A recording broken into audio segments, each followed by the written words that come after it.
40 साल 50 साल इस मुल्क में कांग्रेस का राज था। अगर अभी भी हॉस्पिटल्स नहीं हैं, स्कूल्स नहीं हैं, सड़कें नहीं हैं, पानी नहीं आता, छतें नहीं हैं जो लोगों के सिर के ऊपर, तो किसकी गलती है? कांग्रेस की गलती है, क्योंकि इतने साल तो उनकी सरकार थी। तो 40-50 साल में जो बनाया उसका क्रेडिट मोदी जी को, और जो नहीं बना उसका गाली नेहरू जी को। ये जस्टिफाइड है? नहीं, 40-50 साल कांग्रेस की गलती थी, वो कह रहे हैं। नहीं, वो किस आधार पे कह रहे हैं, यही प्रश्न है। हाँ, देश वहाँ तो नहीं है ना जहाँ 47 में था। तो देश अगर सकारात्मक दिशा में आगे बढ़ा है, उसका क्रेडिट अगर कांग्रेस पार्टी को नहीं मिल रहा है, तो डिसक्रेडिट क्यों कांग्रेस पार्टी को दिया जा रहा है? अगर डिसक्रेडिट कांग्रेस पार्टी को दे रहे हैं, फिर क्रेडिट भी देना पड़ेगा। क्रेडिट तो देते इसका हैं ना, मतलब जैसे आज जो भी पब्लिक सेक्टर अंडरटेकिंग्स हो या फिर एयरलाइंस हो, ये सब तो बनी है कांग्रेस की सरकार के क्या नहीं बना है? जितने नेता बने हुए हैं सारे नेता तो उन्हीं स्कूल कॉलेज में पढ़ के आए हैं ना, जिसको कांग्रेस पार्टी बनाई है। उनके माँ बाप का इलाज तो उसी अस्पतालों में हुआ जिसको कांग्रेस पार्टी बनाई है। देश को आज़ादी दिलाने में कांग्रेस पार्टी की भूमिका है, इससे कोई इनकार कर सकता है?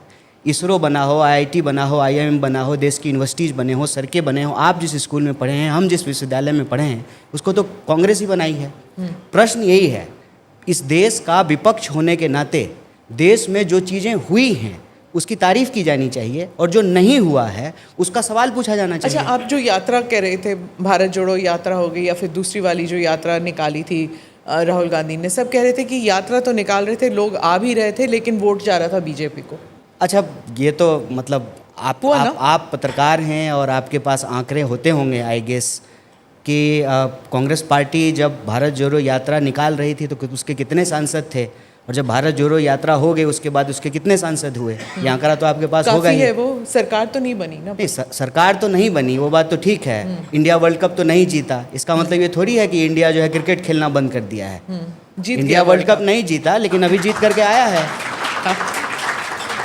हाँ, सरकार तो बनना बिगड़ना ये तो लोकतंत्र का प्रक्रिया है ना। आप अगर आएंगे तो आप क्या करेंगे? पलायन रोकने के लिए क्या करेंगे? हम रोजगार देंगे, हम शिक्षा व्यवस्था को बेहतर करेंगे। मेला लगा के नौकरी, एक दिन का मेला और फिर नौकरी की गारंटी, वो बिल्कुल करेंगे। नौकरी की गारंटी है, हम हर वर्ग के लिए गारंटी दे रहे हैं। हाँ। माँ बहन योजना के तहत जो है हर बहनों को, बिहार को कि जो बहनें उनको 2500 रुपया दिया जाएगा। उसी तरह से युवाओं के लिए रोजगार की व्यवस्था करेंगे, स्वास्थ्य व्यवस्था को बेहतर करेंगे, शिक्षा व्यवस्था को बेहतर करेंगे। और ये सिर्फ बोल नहीं रहे हैं, जहां हमारी सरकारें बनी हैं वहां पे कर रहे हैं। हमारे पास तेलंगाना का मॉडल है, हमारे पास कर्नाटका का मॉडल है। जो भी वादा हमने किया था एक एक गारंटी को लागू किया। रेवंत रेड्डी बोल रहे हैं मेरे पास सरकार चलाने के लिए पैसा नहीं है। ऑन रिकॉर्ड जाके उन्होंने बोला है मेरे पास सरकार चलाने के लिए, रेवंत रेड्डी ने बोला है कि सरकार चलाने के पास मेरे पास पैसा नहीं है। फ्रीबीज में अनाउंस की थी, उसमें वो तो हमारा GST का हिस्सा मोदी जी नहीं देते हैं।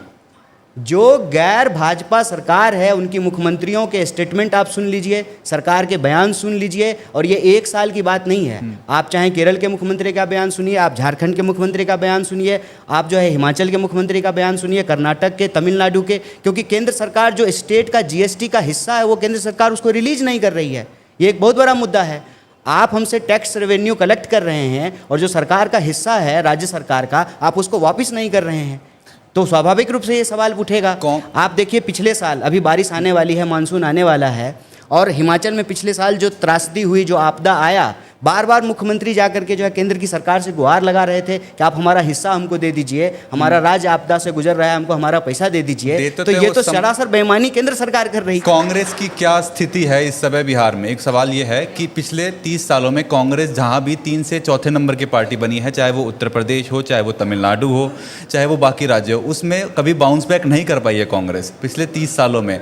क्या आपको लगता है कि बिहार में आने वाले समय में या तो आपकी लीडरशिप के अंडर या राहुल गांधी की लीडरशिप के अंदर कांग्रेस बाउंस बैक कर पाएगी? अव्वल तो राजनीति कैरम का खेल नहीं है कि बाउंस बैक करेंगे। राजनीति एक सीरियस प्रोफेशन है। सीरियस प्रोफेशन में जनता के सीरियस सवाल हैं, लोगों के जीवन मरण का प्रश्न है। और आपको मैं बता दूं, हम कितने नंबर की पार्टी हैं ये इम्पोर्टेंट नहीं है, लोगों का सवाल उठाने में हम नंबर 1 होंगे। और बिहार के अंदर, बिहार के लोगों के साथ किसी भी कोने में कोई भी अन्याय होगा तो सबसे पहले हम लोग जो है तिरंगा झंडा लेकर के सड़कों पे उतरेंगे। चाहे वो मुजफ्फरपुर के बलात्कार का मामला हो, पलायन का मामला हो, नौकरी का मामला हो। कल 12 तारीख है, पूरे राज्य में हर जिला मुख्यालय में रोजगार के सवाल पे जो है सरकार के सामने धरना देंगे। जो पहले हुआ करता था एक अनएम्प्लॉयमेंट एम्प्लॉयमेंट एक्सचेंज जिसको बोला करते थे, उसके सामने जो है धरना देंगे। हमारा काम है जनता के मुद्दों पर उनके न्याय के लिए संघर्ष करना।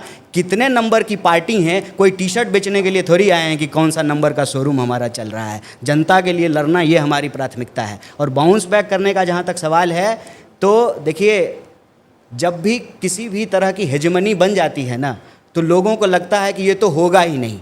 अंग्रेज भी जब 200 साल इस देश में रह गए थे तो लोगों को लगा था कि अंग्रेज जाएंगे ही नहीं। ये जो नए अंग्रेज हैं, इनको तो आए हुए अभी 15 साल भी नहीं हुआ है। जिनका सूरज चढ़ता है उनका सूरज उतरता भी है। और ये बिहार की धरती है, याद रखिएगा, हम सूरज को उगने से पहले डूबते हुए सूरज को अर्घ देने वाले लोग हैं। छठी मैया का जब पूजा करते हैं तो उगते हुए सूरज का अर्घ बाद में देते हैं, डूबते हुए सूरज का अर्घ पहले देते हैं। तो हम डूबते हुए सूरज और उगते हुए सूरज दोनों की प्रक्रिया को समझते हैं, जीवन की निरंतरता को समझते हैं। यही बिहार का दर्शन है, यही बिहार की जो है इतिहास है, यही बिहार की परंपरा है। तो बिहार से जो रोजगार और नौकरी का सवाल, जो पलायन का सवाल उठा है, ये सिर्फ बिहार का सवाल नहीं है, पूरे देश का सवाल बनने जा रहा है। और जिन नेताओं ने हमारे देश के आम परिवार के घरों के बच्चों को बेरोजगार बनाया है, उनके बच्चों को बेरोजगार बनाएंगे। ऐसा नहीं होगा कि हमको नौकरी नहीं मिलेगी और जय शाह जो है आईपीएल में जो है टीम बनाएंगे, हम ड्रीम 11 पर टीम बनाएंगे और वो जो है आईपीएल का टीम बनाएंगे। जो नेता हमको रोजगार नहीं दे रहा है उसके बाल बच्चों को बेरोजगार करेंगे। यही लोकतंत्र की ताकत होती है। आप एक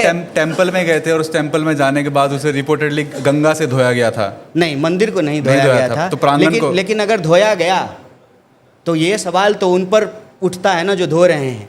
ये जो आज इतने साल के बाद 21वीं सदी में भी जो ऊंच नीच की मानसिकता नहीं छोड़ रहे हैं, जब देश में संविधान का शासन है, जिस संविधान के शासन में कहा गया है हम भारत के लोग, क्या ब्राह्मण, क्या दलित, क्या हिंदू, क्या मुस्लिम, क्या महिला, क्या पुरुष, हम भारत के लोग हैं। जो इस भारतीयता की परंपरा में विश्वास नहीं रखते हैं और ऊंच नीच की मानसिकता रखते हैं, शुद्ध अशुद्ध की मानसिकता रखते हैं, वही मंदिर धोएंगे हमारे जाने से। नहीं तो बताइए, मेरा तो नाम कन्हैया, मेरे नाम में ही जो है ईश्वर का नाम है। बताइए। तेजस्वी जी ने लेटर लिखा कि जुडिशरी में रिजर्वेशन होना चाहिए, प्राइवेट सेक्टर में रिजर्वेशन होना चाहिए। इसको लेके आपका क्या स्टैंड है? और जो आने वाला बिहार का पोल है, आपको क्या लगता है वो हाइपर इश्यूज़ पे लड़ा जाएगा, लोकल इश्यूज़ पे लड़ा जाएगा, जैसे कास्ट सेंसस पे लड़ा जाएगा, जॉब्स पे लड़ा जाएगा, माइग्रेशन पे लड़ा जाएगा, किस पे लड़ा जाएगा? देखिए, बिहार के जो इशूज़ हैं स्वाभाविक रूप से वो बिहार के इशूज़ हैं, लेकिन वो सवाल जब आप देखेंगे तो ऐसा नहीं है कि सिर्फ बिहार के इशूज़ हैं, देश के भी सवाल हैं। महंगाई का सवाल हो, शिक्षा का सवाल हो, रोजगार का सवाल हो, स्वास्थ्य व्यवस्था का सवाल हो, पलायन का सवाल हो, वो जो है बिहार के सवाल तो हैं ही। लेकिन ऐसा नहीं, देखिए, जो देश के लोग बिहार के लोगों के साथ करते हैं, भारत के लोगों के साथ वही व्यवहार जो है अमेरिका में किया जा रहा है। प्रधानमंत्री जी कहते हैं नमस्ते डोनाल्ड ट्रंप, और इधर जो है कि भारतीय छात्र को जो है, देखे थे ना हथकड़ी लगा करके, वीडियो नहीं देखे, हथकड़ी लगा करके जो है भारत डिपोर्ट किया जा रहा है। तो पलायन का सवाल जो है, अगर भारतीय हैं आप तो आपको भी बेहतर एजुकेशन के लिए जो है बाहर जाना पड़ता है। MIT में जाना पड़ता है, हार्वर्ड में जाना पड़ता है, आपको ऑक्सफोर्ड जाना पड़ता है, आपको लंदन स्कूल ऑफ इकोनॉमिक्स जाना पड़ता है। बिहार के लोगों को भी पढ़ने के लिए जो है देश में अपने राज्य से बाहर जाना पड़ता है, रोजगार के लिए बाहर जाना पड़ता है, काम के लिए बाहर जाना पड़ता है। आप चले जाइए पंजाब हरियाणा में, कनाडा जाने के लिए, वीज़ा लगाने के लिए कितना सारा जो है दुकान खुला हुआ है। तो ये जो सवाल हैं स्वाभाविक रूप से बिहार के सवाल हैं। आप इनको कह सकते हैं कि ये हाइपर लोकल सवाल हैं, लेकिन ये सवाल देश के भी सवाल हैं। बिहार का चुनाव स्वाभाविक रूप से बिहार के मुद्दे पर लड़ा जाना चाहिए। और बिहार का सबसे बड़ा मुद्दा ये है, आप कहीं चले जाइए, नौकरी एक बहुत बड़ा सवाल है। किसी सेंटर पे चले जाइए, पटना चले जाइए, भागलपुर चले जाइए, मुजफ्फरपुर चले जाइए, पूर्णिया चले जाइए, रोहतास, सासाराम चले जाइए, गया चले जाइए, बेगूसराय चले जाइए, हर जगह विद्यार्थी जो है वो जो है छोटे छोटे कमरों में, करकट जो है ये 44 डिग्री टेम्परेचर में जो है इतना तपता है, उसमें जो है दाल भात चोखा बना करके खाता है, दिन रात आंख फोड़ करके पढ़ाई करता है। जब नौकरी का बात आता है तो प्रश्न पत्र लीक हो जाता है, समय पे बहाली नहीं होती है, वैकेंसी नहीं निकलता है। और देखिए बिहार का स्थिति है ना कि नौकरी नहीं मिलेगा तो ब्याह नहीं होता है, ये सच बात है। रोजगार लोगों के लिए एक बहुत बड़ा सवाल है, और रोजगार जब बिहार में मिलता नहीं है तो स्वाभाविक रूप से लोगों को पलायन करना पड़ता है। अच्छी शिक्षा व्यवस्था नहीं मिलती है तो पलायन करना पड़ता है। और जो नेता सब आता है ना, तो एक काम कीजिएगा, उसे पूछिएगा कि उसका बेटा बेटी कहाँ पढ़ रहा है। मेरे तरफ से एक सवाल तेजस्वी आ रहे हैं उसके बाद, आपकी क्या? अरे उनका बेटा तो भी पैदा ही हुआ है, वो कहाँ पढ़ने जाएगा? कैसा बात करते हैं? अरे जिसका बेटा बड़ा हो गया उससे पूछिएगा नहीं उसका बाल बच्चा कहाँ पढ़ा है। नहीं, आप भी तो जेएनयू गए थे और वो भी तो दिल्ली गए हाँ, थे ना? मुझे मैं नहीं जाता DPS, हाँ। मैं नहीं जाता अगर जेएनयू यहाँ होता। हाँ, अच्छा, अगर यहाँ एम्स में अच्छा इलाज होता तो नहीं जाता इलाज कुछ कराने ही के लिए। महीनों में बिहार के चुनाव होंगे तो राहुल गांधी यहाँ पर कैंपेन करेंगे। ऑलरेडी उन्होंने कह दिया नरेंद्र सरेंडर का जो नारा दिया था, क्या आप लोग इसे उठाएंगे इस इलेक्शन में? प्रधानमंत्री नरेंद्र मोदी ने डोनाल्ड ट्रंप से कब सवाल किया है, भारत के हित में कब सवाल पूछा है? प्रचार करने के लिए चले गए, ये भी गए थे डफली बजाने के लिए, ट्रंप का प्रचार करने के लिए चले गए, चुनाव प्रचार करने के लिए। जब भारत के हितों का सवाल आ रहा है तो भारत एक संप्रभु राष्ट्र है, संप्रभु राष्ट्र का राष्ट्राध्यक्ष होने के नाते आप दूसरे राज्य के राष्ट्राध्यक्ष के सवाल नहीं करेंगे कि तुम कौन होते हो भाई, 3 में कि 13 में तुम हमारा पंचायती क्यों करोगे? हम 140 करोड़ के देश हैं, तुमसे ज़्यादा पुराना लोकतंत्र का हमारा इतिहास है। जब अमेरिका का नामो निशान नहीं था, अमेरिका खोजा ही तब गया जब भारत खोजने के लिए कोलंबस निकला था। तो उस देश के राष्ट्राध्यक्ष जो है वो हमसे पहले कहेंगे कि वो जो है मध्यस्थता करवा दिए। वो कौन होते हैं मध्यस्थता कराने वाले? सरेंडर करने का मतलब ये है कि युद्ध विराम की घोषणा प्रधानमंत्री करते ना, युद्ध विराम की घोषणा हमारी सेना करती, युद्ध विराम की घोषणा विदेश मंत्री करते, युद्ध विराम की घोषणा वही सोफिया कुरैशी करती जो बार बार आकर के ब्रीफिंग दे रही थी, क्या कार्रवाई हो रही इसकी जानकारी देश को दिया जा रहा है कि ट्रंप ट्वीट करके बताएगा कि युद्ध विराम हो गया है। कौन है वो ये कहने के लिए कि युद्ध विराम हो गया है? तो हम कह रहे हैं कि नरेंद्र मोदी डोनाल्ड ट्रंप के सामने सरेंडर हो गए हैं। पत्रकारों का वीडियो डिलीट करवा रही है सरकार अगर ट्रंप से कोई सवाल पूछ रहा है तो। आप भी सवाल पूछ लीजिएगा तो आप अमेरिका का वीजा है कि नहीं है? हाँ है। तो अभी ट्रंप के खिलाफ 2 बात बोलिए, आपका वीजा कैंसिल कर देगा। बिल्कुल नहीं करेंगे। अच्छा, आपके दोस्त जेएनयू में कर रहे हैं ना? जेएनयू के जो छात्र हैं वो सब अपना सोशल मीडिया क्लियर कर रहे हैं, नहीं तो वीज़ा नहीं मिलेगा ना। तो वो सब आपके लीग के लोग हैं, हमारे दोस्त नहीं हैं इससे। आपके दोस्त कौन है फिर? हमारे दोस्त वो हैं जो सच को सच कहते हैं, झूठ को झूठ कहते हैं। हाँ, जेल में चले जाएं तो क्या हो जाएगा? हम लोग एक कहानी बार बार कहते हैं। आपको पता है आज राम प्रसाद बिस्मिल का भी जन्मदिन है, और राम प्रसाद बिस्मिल जो गाना गाते थे, सरफरोशी की तमन्ना अब हमारे दिल में है, देखना है जोड़ कितना बाजुएं कातिल में है, उसको लिखा है बिस्मिल अजीमाबादी ने, क्योंकि पटना को अजीमाबाद भी कहा जाता है। और राम प्रसाद, पंडित राम प्रसाद के नाम में जो बिस्मिल है वो बिस्मिल वहीं से लिया गया है। और आपको मालूम होना चाहिए कि राम प्रसाद बिस्मिल और अशफाक उल्ला खान, एक पंडित दूसरा मुसलमान, दोनों मिलकर के इस देश की आज़ादी के लिए साझी शहादत दिया है। यही हमारा इतिहास है। सच को सच कहेंगे, झूठ को झूठ कहेंगे। तुम्हारी जेल में जितनी जगह है देख लेंगे। और बिहार में हम कहते हैं कि जब तक जेल में चना रहेगा आना जाना लगा रहेगा। आप पहले बेगूसराय से चुनाव लड़ते हैं, वहाँ से हार जाते हैं, आप फिर नॉर्थ ईस्ट दिल्ली में जाते हैं, वहाँ से हार जाते हैं, वापस बिहार आ जाते हैं। तो कहाँ वापिस नहीं आए हैं, मेरा वोटर आईडी बिहार का ही है। हाँ, लेकिन कहाँ की राजनीति करना चाहता है? अगर बिहार की राजनीति करने में बिहार में ही रहूंगा, यहीं का पानी पीऊंगा। हम जग वालों, जब दुनिया से हम मेहनत कर जब जग वालों से अपना हिस्सा मांगेंगे, एक बाग नहीं एक खेत नहीं, हम पूरी दुनिया मांगेंगे। या फिर पंचायती नहीं कर रहे हैं सर। कोई राजनीति होगी ना कि मैं दिल्ली की राजनीति करूंगा, मैं बिहार की राजनीति में यहाँ पे रह के इस देखिए, देश को आपकी सुधारूंगा। नौकरी है एएनआई की, हमारी नौकरी नहीं है।